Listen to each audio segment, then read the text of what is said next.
শুভ দুপুর বন্ধুরা, আশা করি সবাই ভালো আছো। তো আমি আজ বানাচ্ছি এখানে মাছের ঝোল। কালকে একটা মাছ বানিয়েছে, তা আজকে আর একটা মাছ বানাচ্ছি। বাটা মাছের হালকা পাতলা করে ঝোল করব আলু দিয়ে। আর এখানে আলু বসানো আছে, আলু সিদ্ধ করছি, আলুর দম বানাবো। আর মেয়ে খাবে তো আলুর দম ঝাল করে। এখানে কিছু লঙ্কা ভিজানো আছে আর লঙ্কার গুঁড়ো দিব। আর দেখো কারকল পুরের জন্য সব রেডি করে নিয়েছি। কারকল পুরটা বানাতে অনেক টাইম লাগে, সাথে দুটো কল্লাও নিয়েছি, কারণ বর কল্লা খেতে খুব ভালোবাসে, তো কল্লা পুর খাবে।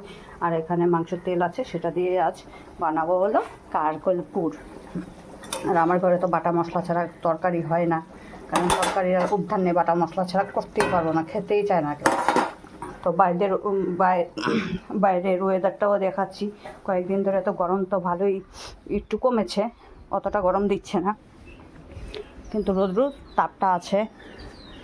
আর বৃষ্টি তো হয়ে যাচ্ছে। বন্ধুরা দেখো দুপুরবেলার দিকে কীরকম টনটনা রোদ্র ছিল, আর এখন আকাশ একদম এক পাশে অন্ধকার হয়ে গেছে আর এক পাশে একটু আলো দেখা যাচ্ছে। বৃষ্টি আসবে, বৃষ্টি তো আসবেই, অন্ধকার করেছে যেহেতু, পুরো অন্ধকার। তো আমার কিন্তু এখনও খাওয়া দাওয়া হয়নি, 4টে বেজে গিয়েছে, কারণ কাজই হয় না, কাজই শেষ হয় না। কাজ তো অনেকই থাকে একটু একটু করে। তো দেখো আমি কি বানিয়েছিলাম।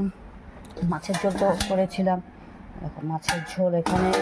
আর দেখো এটা হলো নেপালি আলুর দম বলে, যেটা বাঙালি তো খেয়েছো, অনেক বন্ধুরা হয়তো এই আলুর দমটাও খেয়েছো। এর মধ্যে কিন্তু কিচ্ছু নেই, শুধু শুকনো লঙ্কা বাটা আর একটু গুঁড়ো দিয়েছি।